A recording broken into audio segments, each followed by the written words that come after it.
Dread it, run from it, destiny arrives all the same. Liverpool back again with another last minute winner. I mean, at the moment, it's like water is wet. Jeez. Liverpool 2, Crystal Palace 1. This is your boy Ojo Time here, back again with another post-match analysis and player review. God, by the way, before we get the video, I did get a new phone, so the camera quality should be a bit much better than what it was before. So yeah.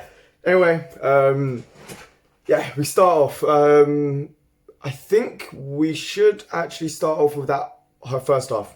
I mean, the lineup first. The lineup again, a bit surprising to actually see Robertson being in the lineup. There was, reports saying he was going to be injured, he was going to be a major doubt. That's what Sky Sports said, and then Klopp said in his press conference that if he trained well, he would start the game. But then obviously Salah didn't start the game, but he was on the bench. And again, there was no Shaqiri to be seen. I actually thought today was going to be the day that Shaqiri was going to start. But the lineup was, it was typical back five and midfield. Sadly, Ox did start today, but he didn't start in midfield. And if you guys have watched Ox, like probably in a bit of pre-season and at some points within the season as well, him on the right-hand side, he's not good on the wing. So I was a bit annoyed to see him on the wing. Or I was just hoping that maybe we were going for a different formation, maybe. But yeah, I thought maybe Origi should have started today instead because he's much better down in the wing compared to Ox, and maybe drop Ox into midfield today. But nevertheless, that lineup.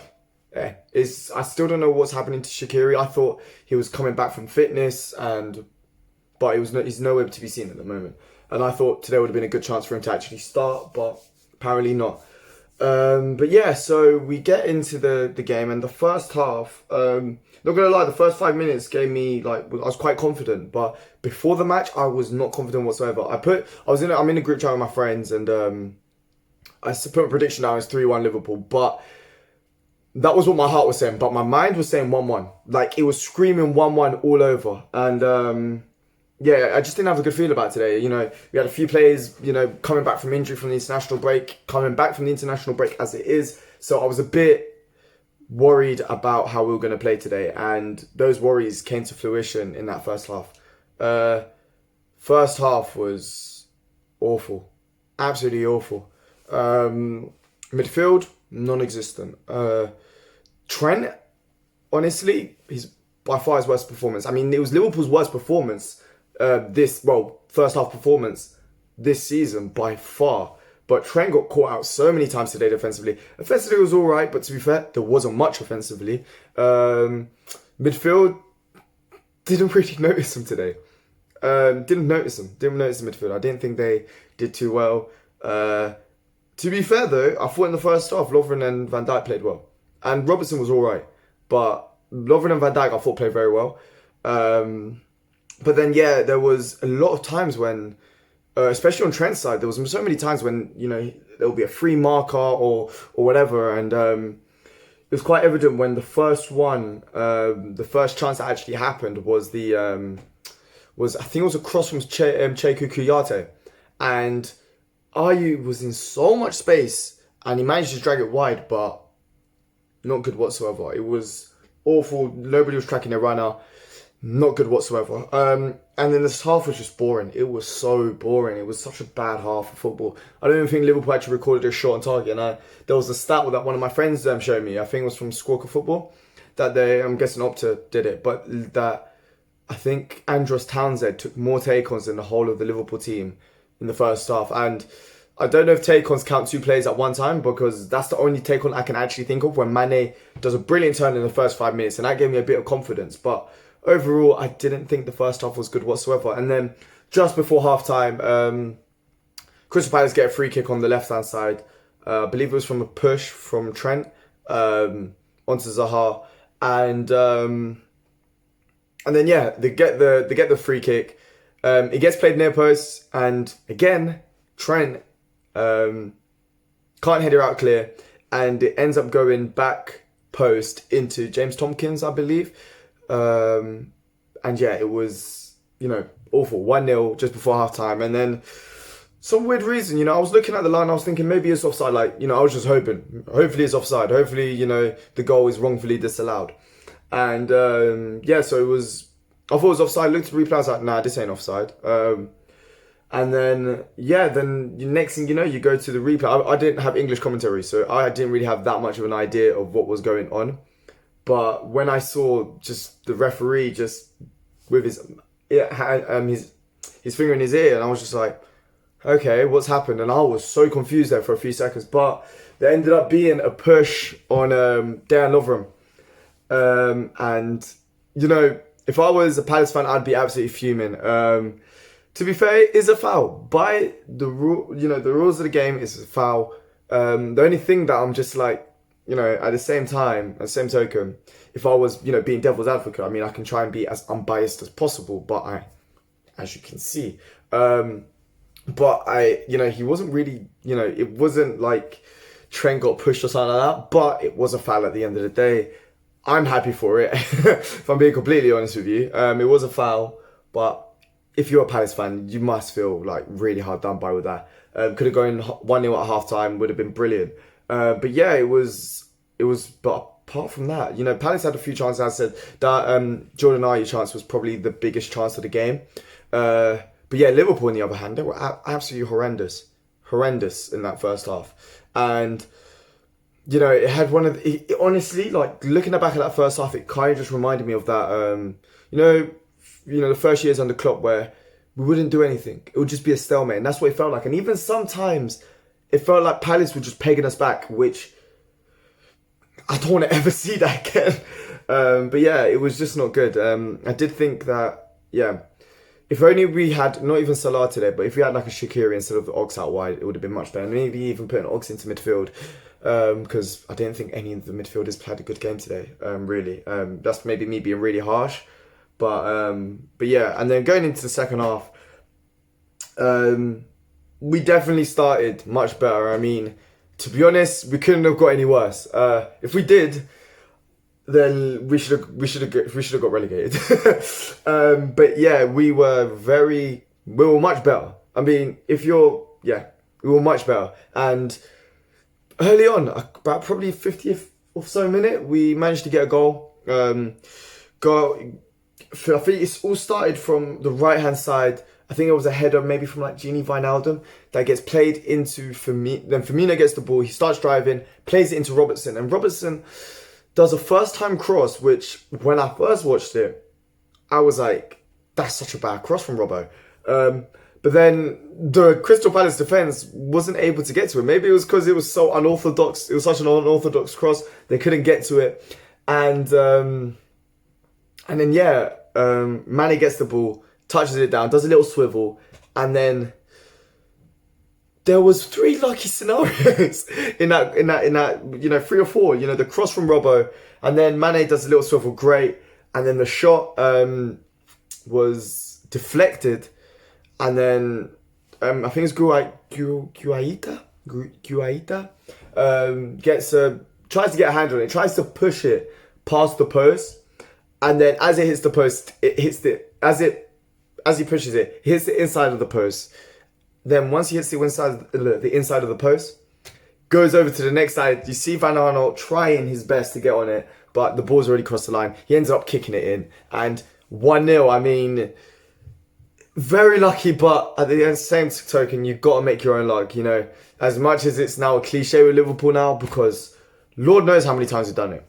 But yeah, we started looking, once we got the goal, we looked so much better on the front foot. Our fullbacks were pushing up. We weren't allowing Crystal Palace to get so many chances as they're, getting the chances that, they were getting in the first half. We were being much better in that phase. And it ended up just being them trying to get long shots off. That was literally after the goal until probably like the 80th, until they scored. It was more like 5 minutes before they scored. All they were doing was just trying to get long shots off. There were, Milivojevic was getting some, Townsend was getting some. Everyone was trying to get. There was one from Milivojevic, which that was a very good shot, but the rest of them, they were just not good whatsoever. And then Mane just was Mane, once he got that goal, I mean, to be honest, from the first minute, from the front, from the attack, he was the most one who was the most likely to do anything, to do something today, and obviously he did. You know, he was always trying to look for a run, and was always trying to get something. And this is by far the best Mane we've seen. By the way, best Mane we have seen by far. This Mane is different levels. You know, when we first got him, we thought he's been improving year on year, and Lord knows what his peak is, because he has been insane. Honestly, he's been so good. He's been so good this season. Obviously, he's had a few guys where he hasn't been good. Same with Salah, but Mane has been so good this season. But yeah, then we ended up getting actually before the goal we had, and that was giving me more confidence. But before the goal, we ended up having a good chance as well with Mane, which could have been, you know, brilliant ball there from Henderson. Probably one of the only things that he did well today. I'm sorry to everyone who likes Henderson, but I thought he played awful today. But yeah, he had a great chance, Mane, to score beforehand, but luckily he gets the goal there. Then before, obviously, Crystal Palace score, we had a very good chance with Roberto Firmino to actually make it 2-0 and seal the game. It was a brilliant through ball. I can't remember from who, but then Firmino, I think it may have been Mane. I'm not entirely sure. But brilliant through ball in, and yeah, tries to like toe poke it. I thought he was actually just going to curl it in bottom corner. He tries to toe poke it, and the goalkeeper makes a brilliant save. And there was another chance as well. We had quite a few chances in that second half. There was one with Lovren. I think it was a corner. Yeah, it was a corner from, I believe, Trent. Yeah, because it was an in-swinging corner. And it fizzes past everyone. And yeah, and Lovren sadly can't get into it. I think, go back into, because I'm literally just remembering all the chances that we had. And, you know, Lovren, no, not Lovren. There was one in the first half, and that was probably the only chance that we had in that half, because it was so bad. But it was from a corner. Van Dijk just plays it in, and it gets cleared out, and that was really the tail of the first half. But the second half, as I said, it was much better. We had loads of chances, and then, you know, we're not loads, but we had more chances than what we had in the first half anyway. And then Crystal Palace decided to bring on Benteke.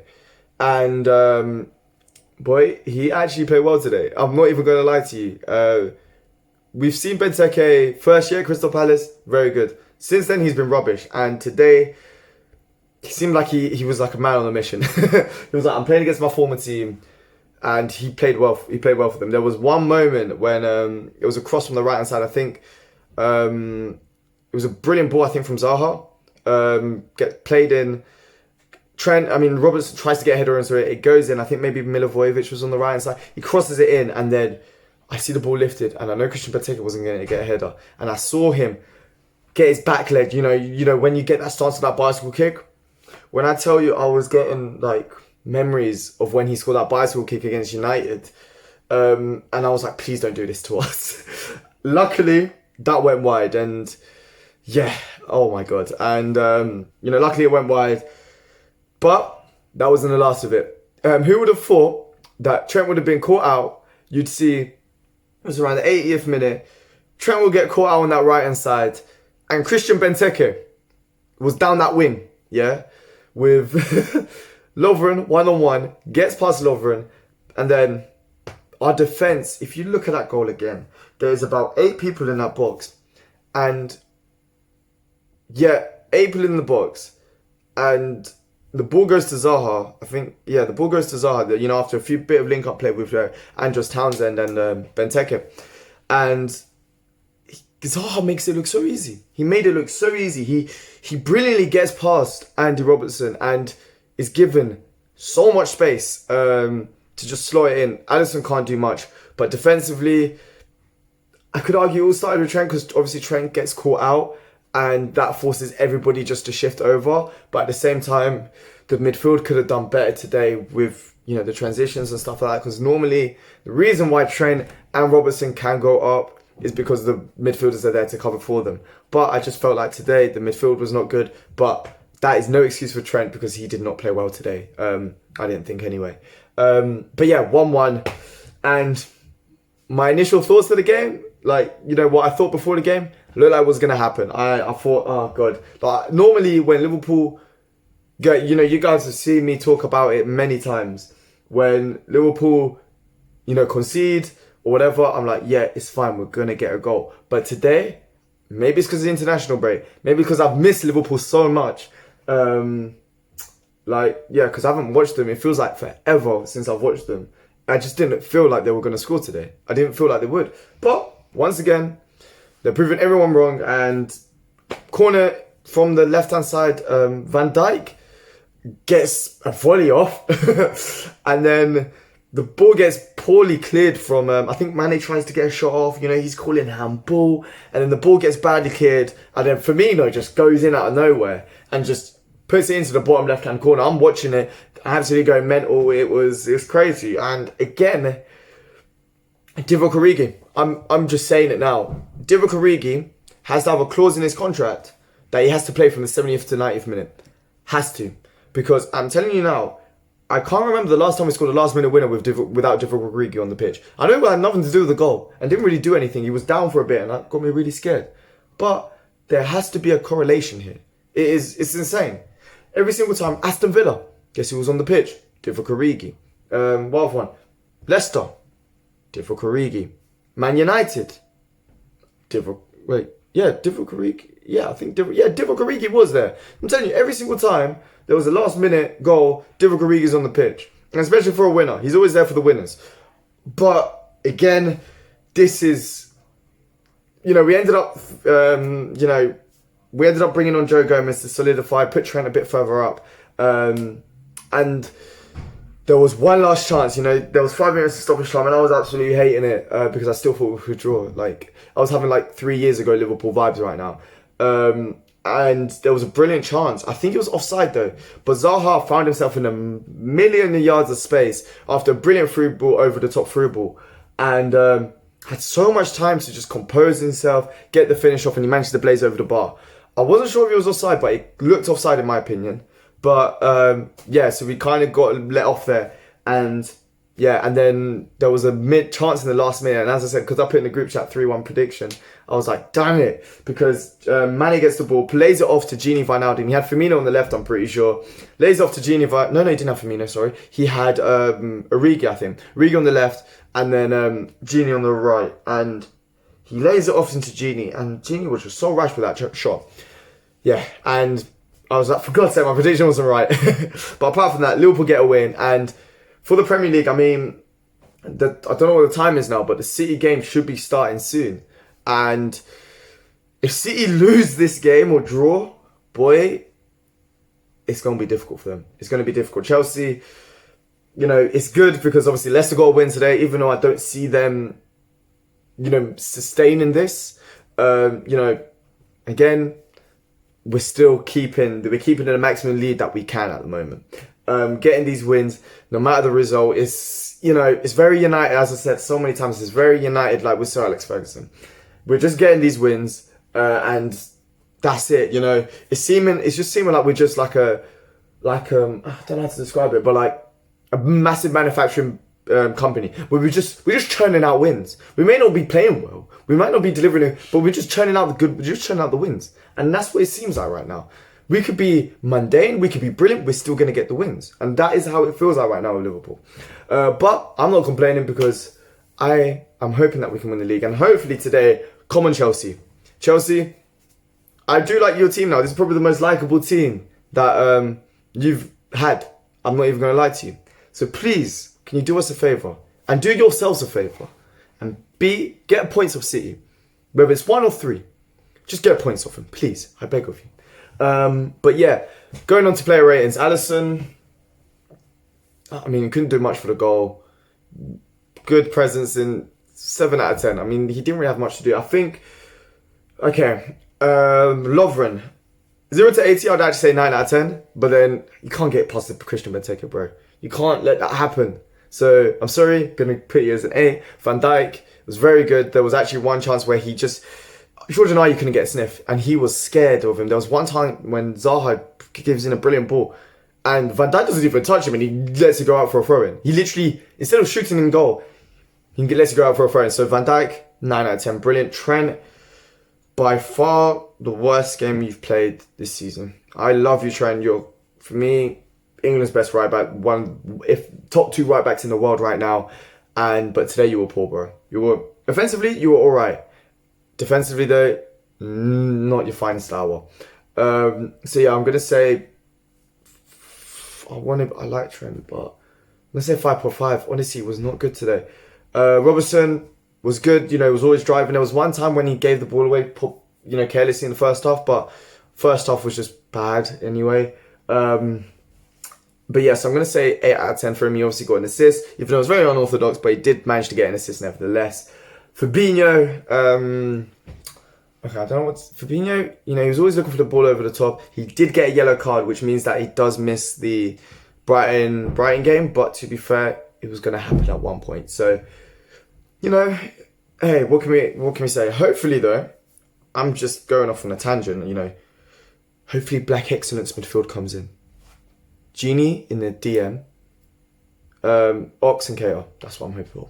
But I know for a fact it's going to be Lallana or something like that. But a man can dream. But Fabinho, 7 out of 10. He was good. There was one time that I didn't think his overall awareness today wasn't as good as it normally is, because sometimes he did actually, there was one time where normally Fabinho just glides past midfielders, glides past players, and then it didn't look like he had his 360 degree vision today, because there was for example, there was one time where I can't remember who dispossessed him, but he was running through and then he didn't see the person behind him. And normally Fabinho can anticipate those things.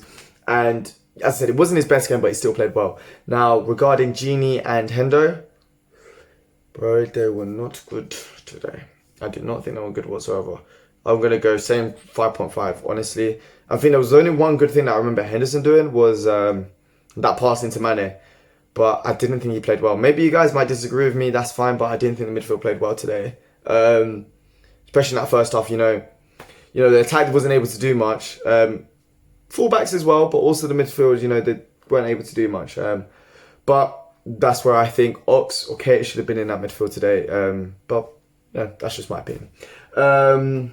Then regarding the Ox, there was a few moments in the second half where his link-up play was very good, but overall it was pretty average. So I'm just going to say I didn't think he had a very, very good game, but at the same time he was playing out of position.